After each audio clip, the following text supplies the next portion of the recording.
All right, well, here we are with Pablo Tellez, episode number 4 with Conversations with DJ. Pablo and I have been known each other for what, like 3-4 years now. Yeah, 2022 probably, Yeah. 2021. And when do you start playing pickleball? And how do you find pickleball? Bro, I started playing actually back in 2019. Mm-hmm. I just signed up for a random pro tournament. Yeah. There were like 10K for the winner. I thought I was gonna dominate, Yeah. and I lost all the matches. Everybody was there. Riley, Ben, Mm-hmm. Yay. I lost to everybody. Colin played singles. I lost to Colin in singles back then. And what tournament was this? It was in Punta Gorda. They used to do this. I think it was called the World Pickleball Open or something like Mhm. that. I won think that you one. won it once. I won that The one. following year you won Yeah. or something. Yeah. Oh, yeah. so you started that much sooner. That was literally my first time playing. Yeah. So that was end of 2019. Wow. Yeah, and I think either 2020 or 2021 is when I played with Callan. Yeah. And we won that tournament. Luckily for us, it was some people that were sick. I think it was like COVID year. Yeah. And we ended up playing, I think it was Jay and Pat in the finals. It was like a 2-hour match long, and we won that one in 3. But that was crazy. But tell me a little bit about your family and your upbringing. So you're from Colombia. I'm from Colombia, bro. Originally from Bogota, which is the capital. Mm-hmm. I have 3 brothers, and my parents they all live in Colombia. My older brother lives in Jacksonville. Mm-hmm. We both play college tennis, so I pretty much just follow his path. Yeah. He started to play tennis, I started to play tennis, and then he moved here, I moved here, Yeah. and that's how I ended up. Yeah, what's the process like if you're in Colombia and you want to play tennis in the U.S.? I didn't have to go through that. Firstly, because I didn't go to college, and number 2, I was already here, so I moved when I was 13. But what are some of the steps that you have to do to go from okay, I'm really good at tennis, I'm from Colombia, I want to go to the U.S. Yeah, so actually, my brother was always like the guinea pig for those things because he's older than me. Mm-hmm. So the process for him was tougher. We didn't really know what was a good place in the US and what was not such a good place. Mm-hmm. So he actually ended up somewhere in California at a really small junior college the first time around. Yeah. He didn't like it, and then he ended up moving to Florida. And then we realized that there were divisions, and there was D1, D2 junior college. Yeah. And then for me, it was a lot easier. So when I got to 18 years old, time to move to the US, I already knew exactly what I wanted. I wanted Florida, I wanted the beach, and so that's what I did. Where in California was he? Because California is very hard to be, in my know, bro. opinion. I don't know exactly, but he lasted like a month, and he was like, I'm leaving this place. It's terrible. Yeah. I'm out. And how good were you at tennis, like realistically speaking? You know, me and James talked about a little bit tennis, and you know, I was a pretty good junior, but it doesn't really mean much, right? But when you get into college, and you know, maybe after college you try to go pro, you know, realistically speaking, how good actually were you? I think in juniors I was as good as I could be, I guess, in South America pretty much. Yeah. I was always ranked 1 or 2 in Colombia up until I was 16, 17 years old. Probably top 10 in South America. But once it got to the time where I had to play futures and stuff like that, I wasn't very good. So Yeah. I had a couple ATP points, which for some people that follow tennis, it's not that easy. Mm-hmm. But if you think about it, it's a really mediocre way of thinking. If you have a couple points and you think you're good, that's not true. So I wasn't very good. Yeah, that's funny because I looked you up, right? And I went to the ATP tennis came up. Okay. And here we see Pablo Tellez from, how do you pronounce your last name for everyone out there? Tellez. Tellez. Yeah. I know that because I'm Spanish, but a lot of people say Tellez. I think is, you know, it's kind of like the natural way to say it when you're from the U.S. But yeah, Pablo Tellez, no picture. We have career high rank as of 2016. It was 1,389. So you were in the top 1,500 in the world. I guess. Tennis. 0 titles. And then even though it says no wins, no losses, you actually have like $1,700 worth of prize money. What is that? That's from futures. I had a couple wins at future tournaments. I think I got like 4 or 5 points. Yeah. And when you win a round, you get a couple $100. Yeah. So that's how. Just like pickleball 3 years ago. Yeah. Maybe. No, but 3 years ago, if you won the whole tournament. Nice. Very cool. So, okay, you start playing in 2019. Yeah. And I actually don't think I met you probably until what, MLP of like 2022 or so? Yeah, that's probably the first time we met. Yeah.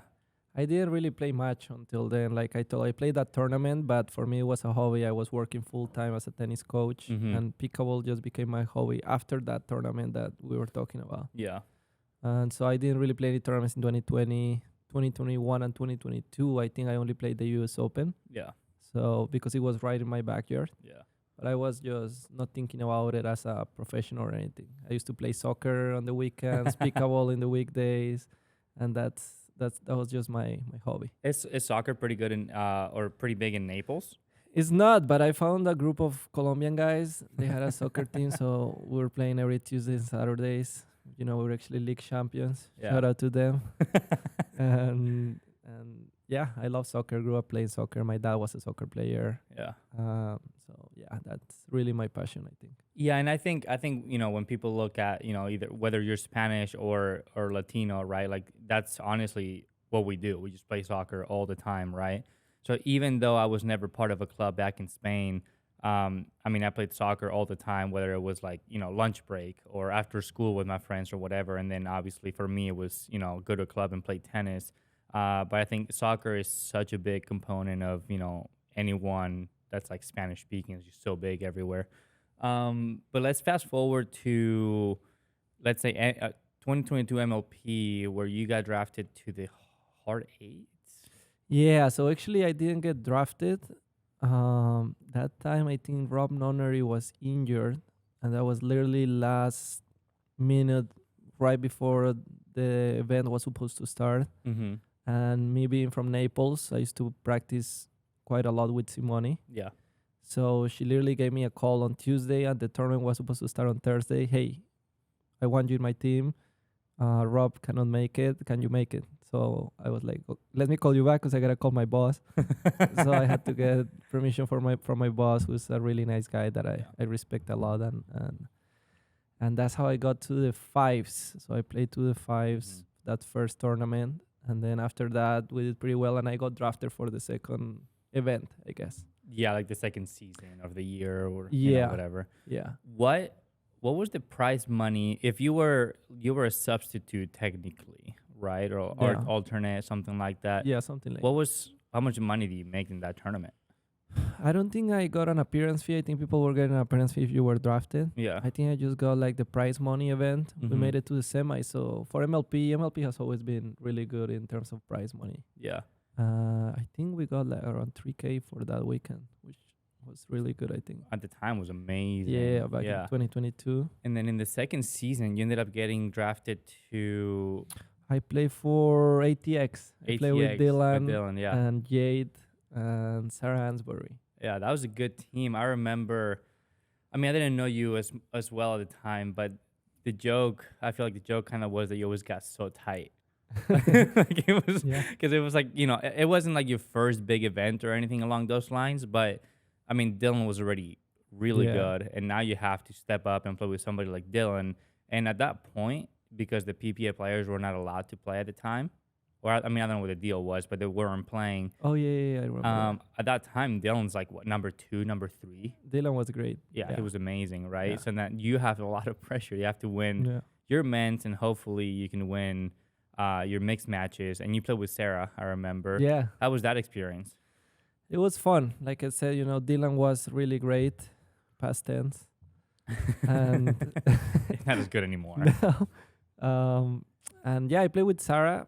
Honestly, it was just fun for me. Even at that time, once I got drafted for the ATX team, I didn't even think about making this my profession. So for me, it was just enjoying it. But at the same time, you're playing with these guys and you're like the new guy. So everybody's hitting every ball to you. So once you miss a couple, that's when you get a little tight. Yeah. So learning to handle that, it was fun. Just overall experience was great. But you were there, you won it. So yeah, I played with the Ranchers. We won. Actually, let me rephrase that. We had a Ranchers team, and we ended up redrafting like 2 different people. So we dropped. Yeah, just your first season wasn't great. Yeah, I remember. my first uh event First with the event. Ranchers was not good at all. I think we went 0-3 and we were kind of close every time, but Yeah, we never won anything. And then when I say we, it's like we as a team, but honestly, it's like we all know it's usually the owners that make the ultimate decision, right? The executive decision.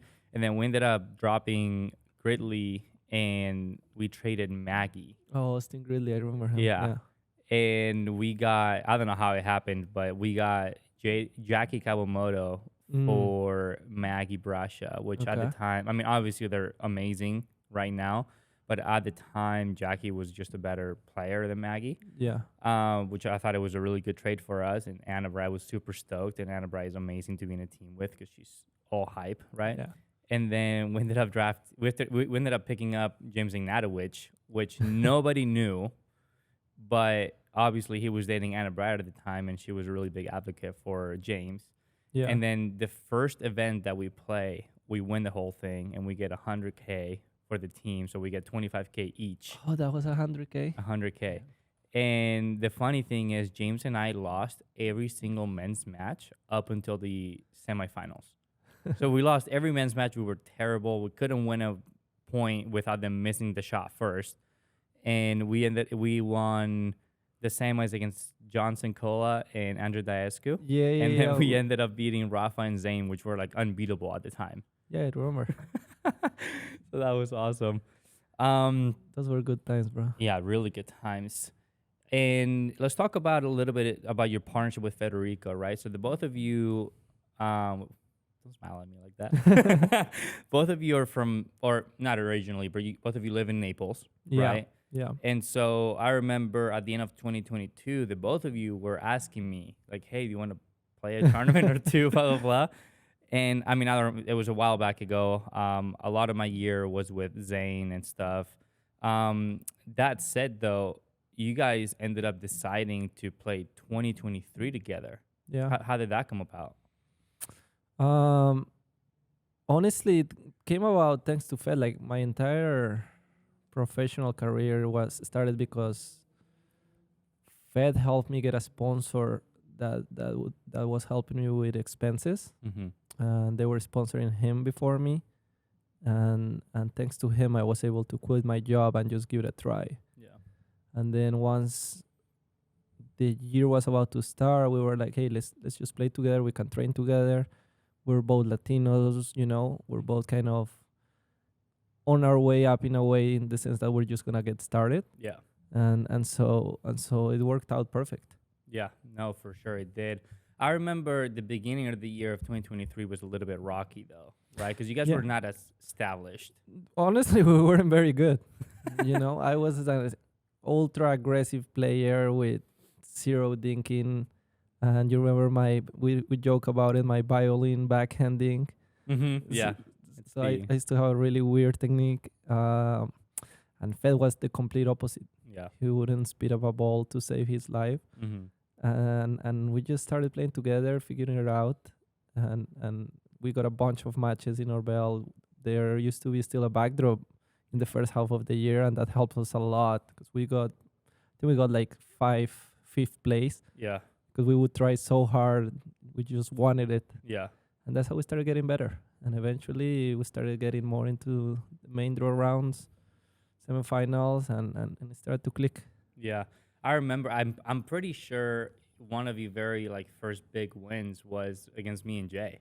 Oh, yeah. Minnesota. Well, it was so I think it was the one before. It was backdraw of Arizona.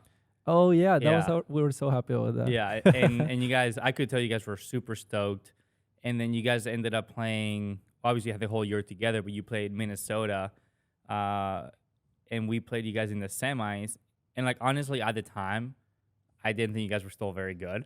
And I was like, oh, it was backdraw. It didn't matter. Whatever, this and this. And I thought you guys played it like extremely well, especially for you guys at the time. Obviously, you guys are amazing right now, and still getting better. But yeah, I was kind of stoked. I had to play you guys in the semifinals last year, and then kind of like, backfired. But yeah, you made the finals, lost to J-Dub and Dylan, which is obviously the incredible team. Yeah. That was a tournament where I had my paddle throw. I know. I like it. Yeah. Yeah, we do know you like it. Yeah. Did you get fined for that? I did get fined by the PPA for that. Yeah. Yeah. That was unlucky, I think. Yeah, for sure. Well, that court, I don't think people know too much about it, but those courts are made basically for old people, really. Yeah. So there's extra layers on the court where basically when you step, like the impact is not as high on your joints and knees and all this stuff, right? So it almost creates almost like this trampoline effect where, you step whatever, like there's like a tiny little, one of these, whatever you want to call it. So when I threw my paddle, it just ended up It just bounced skyrocketing. all the way. Yeah, it's skyrocketing like 14 feet up. That's, say sorry to everybody. Shouldn't have done it, all this stuff. Yeah. Um, I was so happy I was winning that I didn't notice you even threw your paddle until the video started coming up. yeah. And I was right there in theory, but if you look at me, I'm like turning around, Yeah, you're like celebrating or something. Yeah, hugging Fede and stuff. Yeah. Well, the best part too is like people thought I was like so mad, and like honestly, it was one of those things where like you feel it for a second, but you and I and Fede were already all friends, Yeah. and like even though I lost, I was also happy for you guys. So like I threw my paddle, it landed on the crowd gave it to me, and the first thing I did was go up to you guys, right? So there wasn't any animosity. Obviously, the intention was never to like have the paddle go to the crowd or anything like that. But one thing that I want to talk to you about specifically is when you gave How to throw a paddle? how to drop. I can teach you. Yeah, I know you can teach me, but I do a pretty good job myself. What about center court, Newport Beach, middle finger? What do you have to say about that? I gotta give you a little background on that Yeah. because people think it was just something that happened all of a sudden. We need context. And basically, Fed and I are playing James and Tyson. And if you've ever been to a PPA, when Tyson plays, the place gets packed. Yeah. He does bring a lot of following and he does his thing and people like it. So when he's playing center court, it gets a good amount of people to watch. And from the beginning of our match, I think the energy, you could tell it was against us. Whatever we would miss, people would celebrate for Tyson. Yeah. And for me to be able to counter that energy, I like to get hyped. I start using whatever I can to get myself going. And thankfully, there were some people chirping on my left and there were some people chirping on my right. So I had some ammo to go. Yeah. But overall, I think one misconception is that people think I was doing the middle finger to Tyson or Tyson's family or friends, and that's not true at all. Basically, when the match ended, there was this guy that now I think they told me is some kind of jewelry seller or something like that. Yeah, I heard something about it too. And the whole match he was chirping, and at some point it got over the top. He got a little racist in a way, and me being me, I wasn't gonna let it slide. So once we actually finished and we won, and I was so excited, I went right up to him. Yeah. And that's when that happened. Yeah. So basically, it was never against Tyson, right? It's just the fact that some people probably take it a little bit too far, anyways, Yeah. right? And honestly, like I know you, and I know myself, and first things first, like you're one of the nicest guys on tour, and I think everyone that knows you knows that, right? But I think there's also like a slightly misconception, like maybe when they see you or they see me walking around and we're like focused, all we care about at that certain moment is about winning. In my case, providing for family and stuff, like everything else at that point doesn't matter, right? And we kind of turn a little bit into like not animals, but the kind of like the animal instinct in us, and we just tend to like fire back, right? And maybe there's like a little boiling blood in us, being Spanish and being Latino. But then again, like anyone that knows you or I, especially you, like, I mean, you're just the nicest guy. We get to stay together, Airbnbs and stuff, and we have the best time, right? Yeah, and overall, I mean, the sport is just fun. We're never looking for a fight. We're never looking to get in trouble. We're just competing, and sometimes the heat of the moment gets the best of you. But if you talk to me anytime, you're gonna see that I'm just a nice guy enjoying what I'm doing. Yeah, no, 100%. And I attest to that. What are you ranked right now in the PPA and all the events? I'm ranked 7th in doubles, 9 in singles, and I think I'm up to like 17 in mix or something like that. Mix is starting to click. So you're top 10 in two. Yeah, yeah, Respect. That's awesome. good. Yeah, no, that's really good. What event do you like the best? Men's doubles the best. Men's doubles. Yeah. Is that because like you think you're better at it? Is it because like you get to play with one of your friends? Like what's the biggest reason behind that? I think being able to play with someone that I train all the time and that it feels like we don't have to make too many adjustments makes a difference. But also I feel like in men's doubles, you don't have to overdo it compared to the other events, both singles and mixed. Mm-hmm. Sometimes it's too physical and too random in a way. Like in singles, sometimes you can play the right shot and you still lose the point just because if the other guy goes for the line and it hits, there is nothing you can do. Yeah. And then in mix, something similar happens. If you're overplaying the court, you're gonna get exposed, or if your girl is struggling somehow, then you're in trouble that way too. So for me, mix takes a little bit more time to figure it out. Yeah, and I think the biggest thing, in my opinion, too, right? How old are you? 28. You're 28. I'm pretty sure your birthday is coming up in 2 months, right? June. June 4th. Yeah. Yeah, because mine is actually April 6th. Okay. So you just have to like flip flop it. So I knew that. And you're gonna be 29, right? So like you're still young, but at the same time, at some point we're getting to an age, whether it's like late 30s, mid 30s, early 30s, where like your body's just breaking down a little bit, right? And I don't know what issues you have or not have, but what I think is hard to understand for some of the viewers, in my opinion, it's that even though you only been playing pickleball for like 3-4 years, like there's all these years of tennis where you did your junior tennis, you did your college tennis, you did your fair share of like try to play some pro, right? And obviously you made a little bit of money and stuff. And then on the other hand, then you have all these years in the middle where you're on court teaching, 20, 30, 40 hours trying to make a living, right? So like you're not just an 18-year-old dude off of high school that's like, oh, let me try some, play some pro pickleball.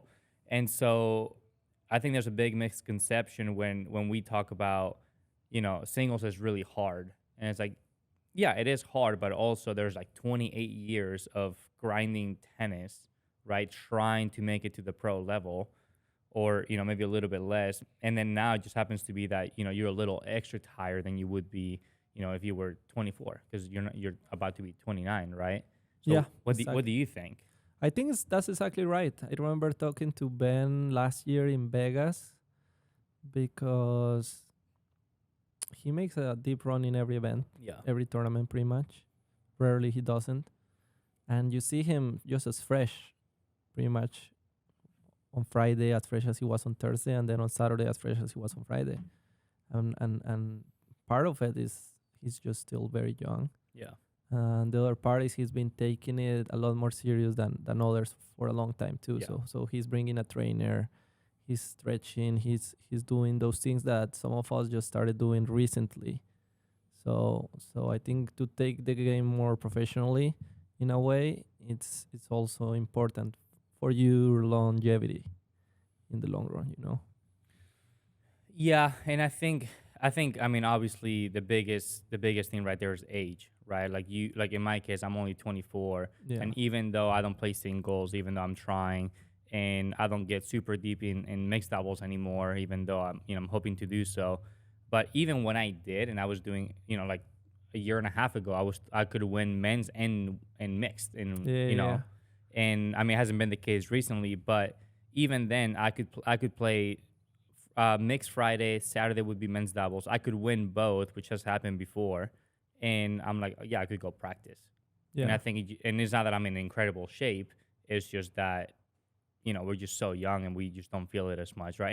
And also like doubles is not as taxing as singles, fortunately, right? It just doesn't require as much like physicality as singles does. Yeah, no, that makes sense. Definitely the age matters. Also, you see people that are making it look like it doesn't. Like you see Matt still making incredible runs in men's. You see Travis grinding, sometimes even singles, Mm-hmm. even though his knee, it sometimes it looks like he's limping, but he's still Yeah. like last tournament he had a set point on Christian, Yeah. who is a top 4 singles guy. So Yeah. amazing. So yeah, the age matters, but then there is also experience that comes with the age. So Mhm. I guess a little balance of both. Yeah, 100%. And talking about top players, like if you had to give me a super quick rundown of like, who do you think are, you play the right as a lefty, so Yeah. maybe, top 5 right-sided players in the game, and then maybe top 5. Oof, you're gonna Yeah, put me in the hot seat here. I am, and you don't have to rate them like 1, 2, 3, 4. Just like 5 random players that you think are like Yeah, in that level. yeah. I think obviously Ben is ahead of everybody. Mm-hmm. You think it's as much as it used to be, or do you think it's still years ahead? We just had our worst loss to Ben and Colin in a year and a half. So Yeah. you could make a case that I'm not getting any closer to him, but he's just extremely consistent and very aggressive when he needs to, and his hands have gotten faster. So Yeah. I still think I cannot think of anybody that's close to him in level. Yeah. Honestly, in doubles, in Yeah. singles, I think Federico, Connor, Christian are making good runs and always getting close. Yeah. So that's different. But to go back to your question, top 5 players, I think on the left, I would take Ben, JW, Riley.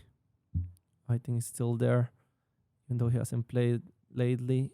Who else is out there? And then you can make a case. Federico obviously is there, and then I think it gets closer with James Deckel. Connor is improving a lot. You played with him last week. You see how dangerous he is. Christian has been playing the left pretty well lately. So Yeah, there's always like that little extra tier of players. Yeah. There's like, you can never just choose one. So I think there are like 4 or 5 players that are in that 5th spot Yeah. that you could. It just depends on your liking Yeah. or your style. What style do you like? Yeah. So yeah, What about right-siders? right-siders, I would definitely put Colin. I think he's underrated in terms of what he does. He does it really well. Thomas has been playing incredible this year. You gotta put him there. Dylan, obviously, probably the best one in my opinion on the right side. Dylan's really good. He gets as good as JW is. He just gets a little overshadowed, in my opinion, right? And Yeah. and the left is always going to get just more credit overall, which I understand. But I mean, I think even you as a lefty forehand in the middle, when you play with Federico, you're more of the alpha player. Like you take more of the middle than Federico does. You take more of the aggressive speed up shots, and even then, I feel like Federico gets more of the credit. So, as good as J-Dub is, and obviously he's like top 3 in the world, which is insane. Like I still think Dylan gets a little overshadowed by that, even though Dylan, in my opinion, is also the best right-sided player in the game. Yeah, for sure. Also, I just realized I didn't mention Andre. I think Andre is for sure in that top 5. Yeah. I just didn't think of him, but he's extremely solid these days. So we mentioned Dylan, Thomas, Colin on the right. Who else is out there? When Christian plays the right, he's a top right side player for sure too. You played the right really well this past weekend, and every time you play the right side, you play great. Thank you. So just there are, I think, same thing, a bunch of 5-6 players that you could put in that right side too. Yeah, it's always easy to say like the first 2 or 3. Yeah. Yeah, and then it's like, oh, then it gets a lot tighter. And then it really just becomes about preference, right? Yeah, and also partnerships. Like Yeah. you gotta be able to play with a partner that highlights your strengths. Yeah, 100%. And you might play with someone and look like not even a top 30, or you might play with someone that makes you look like you're top 5. Yeah. So it depends. It is true. And what do you think the best accomplishment in pickleball for you has been so far? Definitely winning MLP with the Breakers twice. Yeah. You and Christian are back together. Yeah, and Christian are gonna be running it again. So that's how we really got started last year. Yeah. Obviously, all the deep rounds we made with Fede are important to me, but we haven't been able to get the gold. So that breakers win means a lot to me. Mm-hmm. Yeah. Do you think that What about team? you? Do you have one that sticks out? Well, yeah, it has to be either my win with Callan back in like the World Pickleball Mm-hmm. Championship, especially.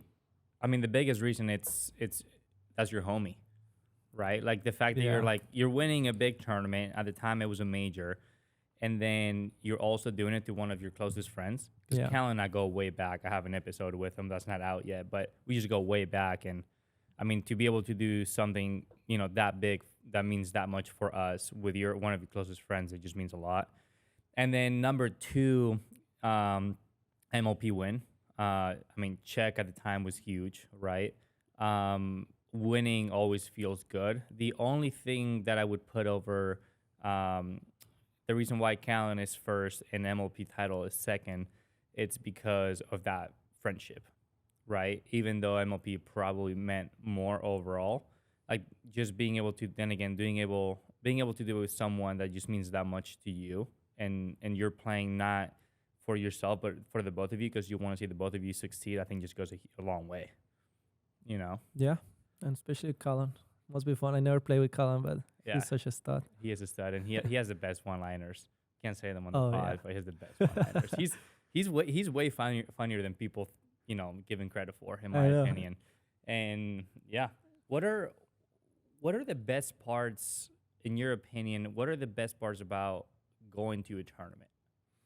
Honestly, the night dinners, the Airbnb nights with the friends. Yeah, those are good. That's what I like the most about, because when you're competing, obviously it's fun. It's what we do, but it's also stressful, right? Yeah.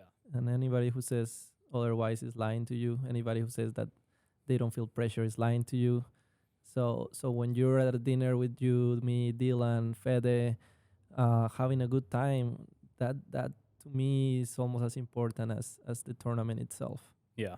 So I enjoy that a lot. Like we just go do stuff. Like we were gonna go karting last night, Mm-hmm. stuff like that. Did that happen? Didn't happen because Fed cancel as usual. They canceled on everybody this week. He was supposed to Hey. play golf with Jimmy and Richie today, and he canceled. And then I was supposed to do a podcast with him today, and he canceled. Yeah, busy guy. Yeah, just super, super busy. But we love Fed. But yeah, I mean, I have to ask, obviously, talking about Fed now. We all know we're all friends with Fed. You're really close to Fed. I know you guys you guys started on, not being really good. And then you Yeah. guys got to a point where you're making finals. Thanks for didn't say we used to suck. Yeah, no, I would never say that, even though that's what I think. And then you got to the point where, you kind of reached, in my opinion, probably your peak as a team, right? Like you made finals, but then you were never able to get that gold. Probably even in tournaments where Ben wasn't there, right? And now, obviously, you guys made this last final together, but it had been a while since then, and maybe a couple bad losses here and there, right? Where's that partnership standing? Fed and I are actually gonna split at the end after Red Rock. So come May, we're gonna be playing with different people. Mm-hmm. Like you said, last year, the beginning of the year was a learning curve for us, and then the second half of the year, we started to podium more, and for us that was good enough in 2023. But we started this year with the expectations to compete against the Jones and to compete against JW and Dylan, Mm-hmm. which are the top two teams, and we just haven't been able to do that, not consistently. In all of our time, we haven't been able to beat them. We've been close, but never really happened. And this year, we're having good runs. I mean, we have like 4 bronzes, a silver in 7 tournaments. So for most people, that's good. Yeah. But for us, it's not what we set out to do. So it makes sense to test the waters, see if different partnerships are gonna take us to the next level, and who knows? We'll see. Yeah, you could always come back.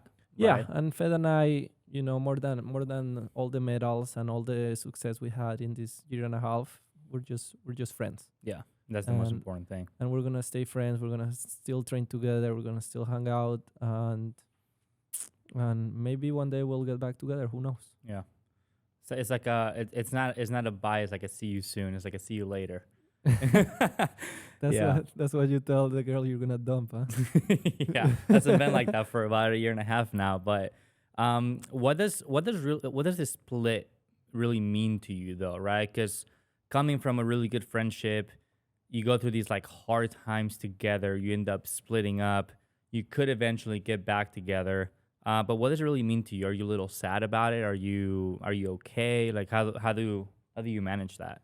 Yeah, I mean, obviously, I would say you're in a little bit of a limbo in a way at the beginning Mm-hmm. because you play with someone for so long, so you're used to their patterns, they're used to your patterns, Yeah. and but then when you think about it in a way that limits you too, Yeah. because when you don't play with other people, you get stuck in your own little game. Like for example, what Colin does, I'm sure Colin would be a much more different player if he wasn't playing with Ben all the time, right? Mm-hmm. So it's the same. So now I'm excited to mix it up. I don't know who Fede is gonna play with, but I have a bunch of different partners lined up. I know we're talking about maybe playing a couple at the end Mhm. of the year, you and me too. Yeah. But I'm excited. I'm gonna be playing some with James, Julian, um, Deckel, and Hayden. So it's gonna be fun. Yeah. Who are you the And most excited for? honestly, all of them. I Yeah. just wanna see who we click with. I think all of them are fiery. All of them are in a way different than Fed. Yeah. So we'll see how it goes. But yeah, now I'm excited. For a moment, I would think, yeah, definitely, it's like, oh, I don't know what's gonna happen, but now I'm looking forward to it. Yeah. When are you booked up till?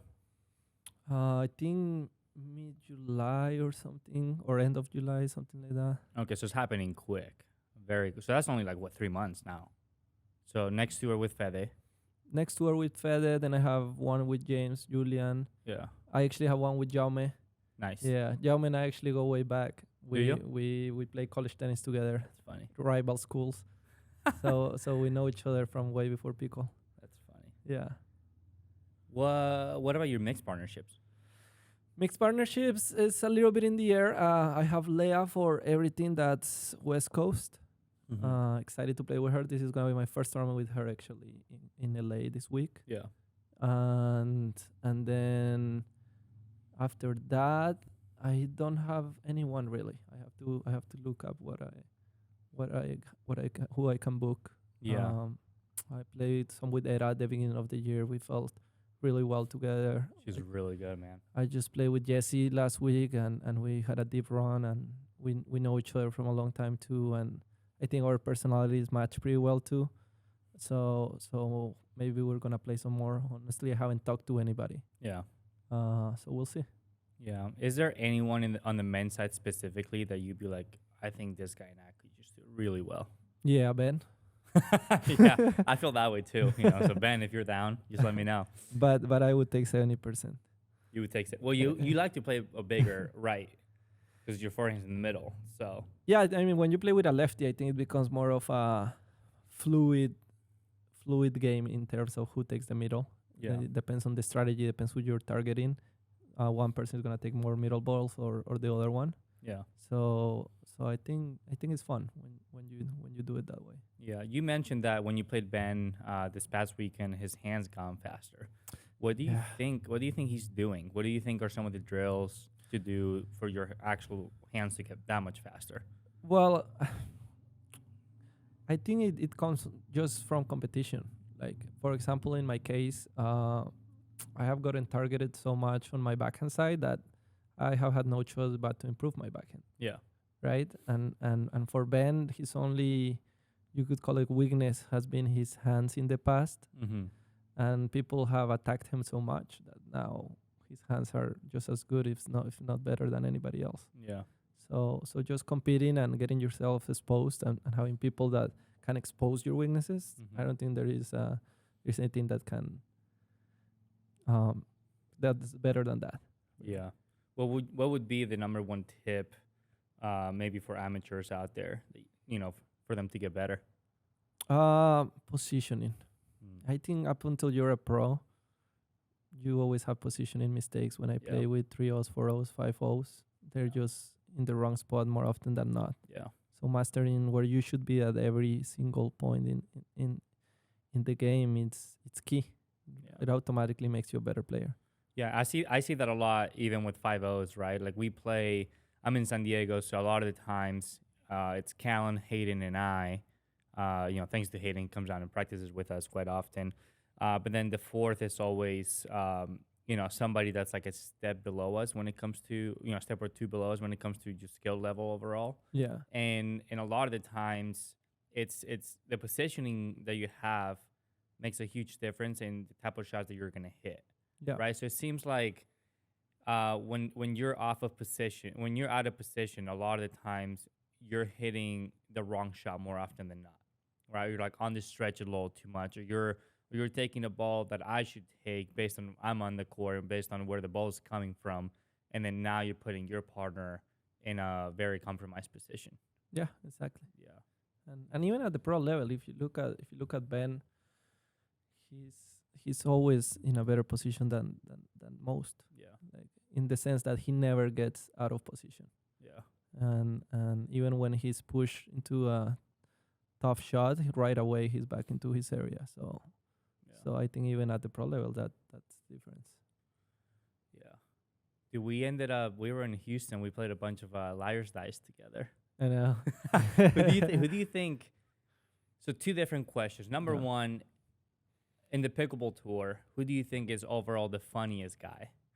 And number two is, who do you think is like the sneakiest? Like, who do you think people don't think is super funny, but actually is, and that you know of? You know who I gotten to know more that I think is super funny and that I didn't know, it's Connor. Garnett? Connor Garnett's always been sarcastic. Always.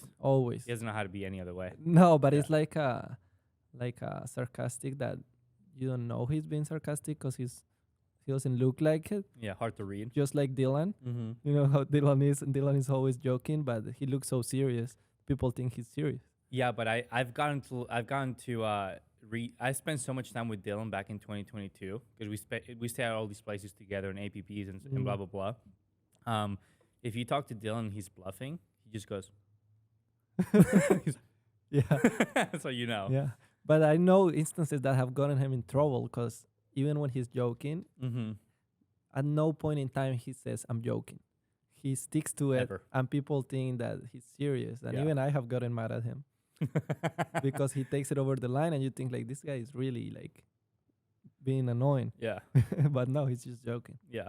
So, what about the actual funniest guy? Actual funniest guy. Jaume is funny. Jaume is naturally just a people's person. Yeah. And obviously funny, but I don't know. Somebody cracks me. Callan cracks me up. Callan? Every time Callan's I hang really out with funny. Callan, it's just hilarious. It's like out of nowhere. Yeah. Like you're just like chilling, because like there's a difference between being funny and like you're hanging out and you're just laughing nonstop, right? But you're a different type of funny if we're just drinking a coffee, looking at the ocean, and then you just say something out of nowhere, and there's like 9 people, and all 9 just laugh. Yeah. Like that's just Callan. That's Callan. Nobody else can do that. That's amazing. What about your sponsors? I know you're with Selkirk.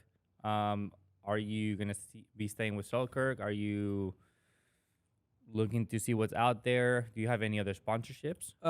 Yeah, I'm with Selkirk. I've been with them for 2 years. You know, very grateful for the Barnes brothers and the entire staff. They've been great with me, especially because they started sponsoring me back when I didn't really have any results. Yeah. So they helped me a lot. But with that being said, my contract is coming up soon, and I think I'm gonna be moving with a different company that I cannot talk about yet, but it's gonna be exciting. So yeah, it's always exciting. you're gonna be seeing it soon. Yeah. And I have another sponsor that's called the Pickleball Scoreboard, and they do these great scoreboards for pickleball, so that you know how people are always What's the score? reminding each other what's the score, what's this, who serves, what Yeah. side. So this scoreboard fixes everything regarding that issue. Yeah. First or second server? Exactly. So they've been helping me a lot, and that's about it. What You would know? be your dream sponsorship? What's Dream like, I would sponsorship? love this. Like you would do it for free. You love it so much. Ooh. Rolex. Oof. They could give you one of these like $5 million Rolexes that you can play on the court with. Yeah, and if they take it off after I finish the match and take it away, I would love it. Yeah. Dude, that'd be insane. Is that Yeah. your favorite watch? That's my favorite watch Yeah. since I was a kid, and that's one of my dreams to own a Rolex. I still haven't bought one. Might not be that far away. No, you'll see me when you'll know because I'm gonna be wearing it everywhere. All the time. while we play purchase Yeah. at night. We're gonna be at Chipotle. I'm gonna be wearing my Rolex. It's like, well, I can't afford anything else. With just some chicken and rice. Please. What about MOP? I know you got drafted to the Ranchers, right? And you're Yeah. back with Christian. Yeah. Obviously, the Ranchers. It's one of the few teams that have been able to win that MOP title. 'Cause I was in it, but Low key flex. yeah, you low key flex. But that said, were you excited to be part of the Ranchers? Was there a different team that you wanted to be a part of? No, super excited, honestly. Honestly, me and Tim Klitsch go way back. Yeah. Back from my first MLP. That's when I met him. Okay. Nice guy. Super nice Very guy. nice guy. Him and his wife always host me when I go to Austin. Mhm. Great people. Yeah.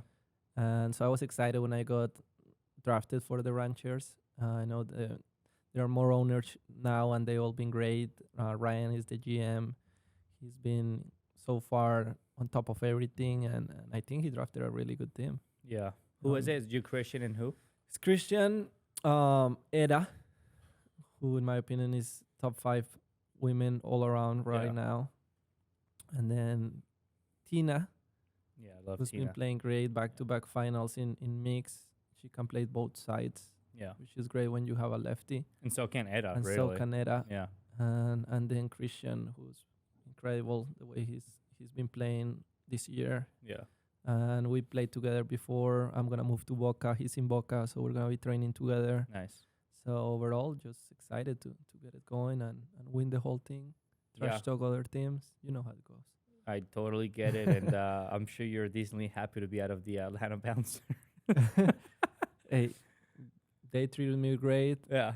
Just a little bit bad luck. Yeah. Some of the matches. Were you pumped That's to Were you pumped to get picked by the Atlanta Bouncers last year? I was excited to just be in Premier. That's true. Because I was in Challenger Yeah. in the first half, so I was super excited. Yeah. Yeah. That's cool.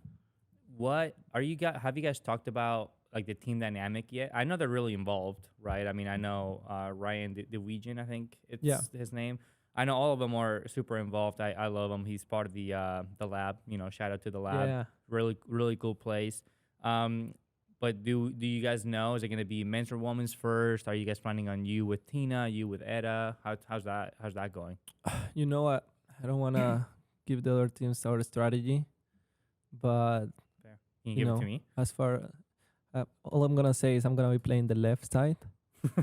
Forehand thinking. Forehand dink all day, Backhand in the slide into my backhand. Yeah.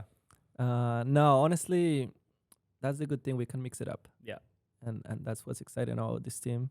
We're actually all gonna be meeting up before our first MLP. We're gonna be in Austin, Mm-hmm. doing some training, doing some fun activities. So we're bonding and just excited to get going. Are the Rangers helping you guys with accommodations and stuff, or? Yeah, Oh, cool. Very They're nice. great, That always goes a and long way. they're a great organization. Like back in Houston, I already got a nice goodie bag. Mm-hmm. They have one of their marketing people. Shout out to Alex there also Yeah. helping us. Ryan was there. I know he was playing, but he was also watching all the matches. And so far, PPA medal count, Ranches are the best team so Mhm. far. Yeah. So let's see how it goes. Yeah. What are your thoughts on the singles? Because I know you and Christian are both top 10 players. Yeah. I don't think Tina or Eda play singles. Yeah. Yeah. So how do you feel about that? I think, especially for premier, singles should probably be the last thing you think about. Mm-hmm. I mean, if you look at the squeeze last year, in theory they were a much better singles team than Ben's team. Yeah, Chicago. Yeah, and you never know what's gonna happen on a Dream Breaker. Yeah. When it's 4 points, you might be top 4 player like Christian, a top 10 player like me, and you don't know what happens. Yeah. It's 4 points, anybody's game. Yeah. So I'm not too worried about singles. I know Ed and Tina can ball out too, so we're excited. Yeah. Yeah. One thing that I'm really curious about, and we've touched on it before, and it's with the new release of the Yola paddles today. Where do you see the sport going? Honestly, in the next 6 months, right? Because everything changes so fast. And what are your thoughts on just kind of like the unfairness, in my opinion, of the equipment of certain players versus other players? Yeah, and I heard you talk about it a little bit with James Blake in your other pod, Mm-hmm. and I agree a lot with what you said. That I just hope it gets to a point where it's an even playing field. Yeah. That's the most important thing. Whether that's done by the PPA adjusting the rules or somehow having a little bit more of a tight grip on what's legal and what's not. Yeah. That's what matters. Because definitely right now you have a paddle or two that are extremely poppy, extremely spinny, Mm-hmm. and it makes a difference. Yeah. Obviously people are working super hard, but if you look at some of the results of some people, I'm not gonna mention names. Yeah. But some people have skyrocketed just because of their equipment. Yeah, for sure. And it is an ongoing problem, right? And I was one of the few people in the beginning of everything where I was with Carbon and the paddle got delaminated. Yeah. But honestly, like I didn't even end up playing that many tournaments with it, Yeah. right? Because they just got banned right away. But in my opinion, and I don't know how people make their paddles. I never cut up open one. I don't know what it looks like inside. But the sound when you hear certain paddles, like they don't sound any different than what I used to play with, right? I haven't played with it, but in my opinion, it doesn't play that much different than what I used to play with. Yeah. Yeah. And at that time, my results were skyrocketing too. I was winning a lot of men's matches. I was like points away from making like 3, 4, or 5 finals last year, and I was always like this close. I made a bunch of bronze medals. I ended up getting 2. But yeah, I don't know what it is. Yeah. But yeah, and I'll tell you a quick story that I think summarizes pretty well what I think is wrong in the paddle space. Last year I was playing a tournament, and there was this paddle that I was playing against in singles that was clearly above the limits spin wise. Mm-hmm. Just incredible speed. This guy looked like Rafa Nadal out there. I Just swear whipping to God, forehand. unbelievable forehands. And not even Jack Sock can hit the ball like that nowadays. So after the match, I went to get the paddle tested because back then you could challenge those paddles still. Mhm. I don't think you can do that anymore. And the paddle failed 2 out of the 3 times it was tested. So Yeah. turns out if the paddle fails once, or back then that was the rule, that doesn't mean it fails. You test it again. If Yeah. it fails again, you test it 1/3 time. And then if it fails the 3rd time, then the paddle is not good. Mm-hmm. So if it fails 2 out of 3 times, that means the paddle is good. Yeah, makes a lot of sense to me. I don't know. and even that 3rd time, they test the paddle in 6 different spots for spin. That's the way they do it. And the paddle failed 4 out of 6 those 6 spots. Mm-hmm. But the other 2 spots, the spin level was really low, so the average came down to within the limit. Yeah. And so the paddle was deemed legal. Yeah. So the paddle, you could accurately tell it was 85% illegal and it still passed. So until we get some actual rules that nobody can step over, I think manufacturers are gonna keep doing it because it's just gonna be a better paddle than the ones that are within limit. Yeah, and talking about manufacturing paddles, do you think it should be that way? Do you think, outside of the testing, we all know how it goes. We're friends with certain people that most paddles fail, right? But within the actual manufacturing of the paddles, do you think they should be doing what they're doing? Do you think it's fine? Do you think they can do whatever they want and give the problem to somebody else? Like, Well, that's what they're doing. I think it really comes down to the rules. Like you gotta be strict with the rules. Like, yeah, for example, if the spin level is 10, whatever that 10 means, if you step over, if it's 11, it's illegal. And if hmm it's illegal, you should fine them. That way they don't do it again. yeah, But right now, even if you step a little bit over the limit, they give you a little bit of a gap. So if the limit is 45 and you're at 47, you're good. yeah. So So it's like, what's the rule for? so that's part is wrong. Yeah, It really comes down to the rules and the fines, so that manufacturers have a need to make all the paddles within the limits, because otherwise they're losing money. Because otherwise their players won't be able to play the tournaments with the paddles. But that's not the case right now. yeah. So I don't know. What do you think? Yeah, I mean, I think it's understandable that they're, obviously trying to make the best product possible. Yeah. And within that, there's a lot of, things that come with it and from it. I don't necessarily agree with it, especially because most of these people, like, you and I can ask for the 20 paddles and we'll get the 20 paddles, Yeah. right? But for an amateur player to buy a paddle, and then 2 days later become illegal, especially for like, just rec games overall.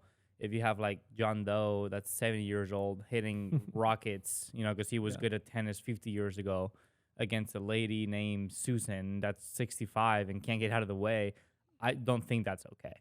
Yeah. Because I've said this before. Obviously, we're all professionals. We're all good at the game. We all can hit hard. We all can hit spin. That said, though, when there is, 80-pound, 100-pound girl that's hitting the ball spinnier and harder than me, where I'm like 220 with a tennis background, that's where I don't think it's okay. Yeah. That's where I think like something should change. And that's just how I see it. I just don't understand how the paddles can make that much of a difference in one game, right? Especially Well, it makes sense that it makes such a difference, because if you think about it, and this is something that I actually started working with a coach and someone that's been helping me with my game. The difference between you winning or losing a match against players that are within your same level, super little. it comes down to 5-10%, Yeah, and so if that 5-10% comes from the paddle, that's the difference. 100%, you know 100%. So it's not like the paddles are 100% better, but that little bit of improvement makes a huge difference. Yeah, it does, right? Like even if it's just from, if you have, let's say you have a wooden paddle, right, and you have a certain paddle that's very spinny.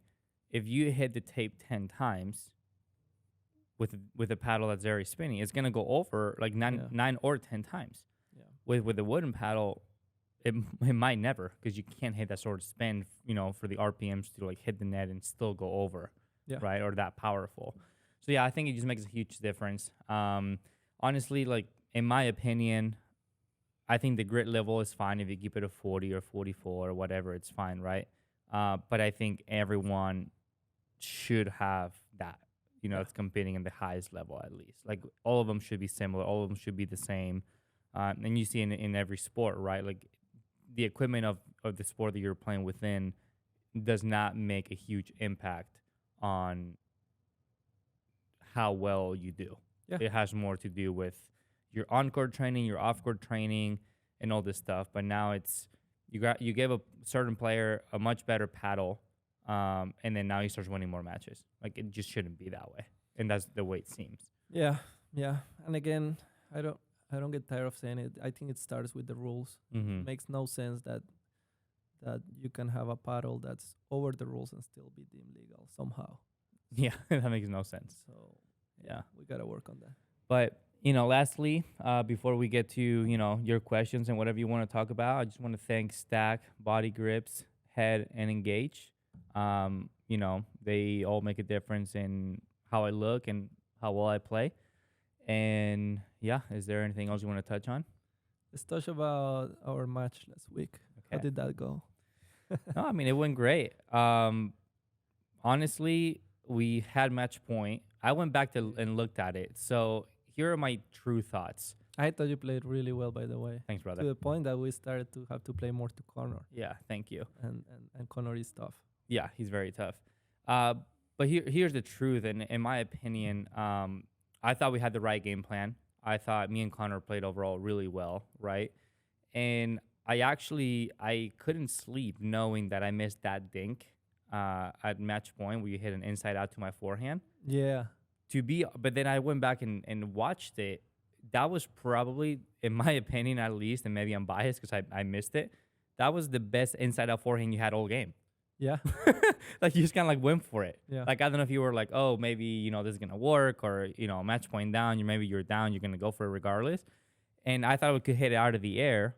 I didn't, and then by the time I gave a step to my right, it was just like too late. Yeah, it was behind you. Yeah. But I felt great. I mean, then again, I was super happy for you guys. I mean, both of you guys are my friends. Obviously, I feel like, I don't feel washed up. I don't feel like I'm playing bad. No, not at all. Almost every match that I play, it's like within a couple points. Me and Hayden lost to J-Dub and Dylan, which is the second best team in the world, 8-11. Yeah, And that's what it comes down to. yeah, it's a couple points. And so for me to be too hard on myself, like, oh, I should have got that or blah, blah, blah, this and this, like it's not realistic, right? It's just you guys played better those last 2-3 points. And that's really what it comes down to most of the time. And then again, I was really happy for you guys. I was upset for about like 10 minutes, a little bit sad because I thought I had a good chance of making the finals again. But yeah, no, I felt good. How do you feel about it?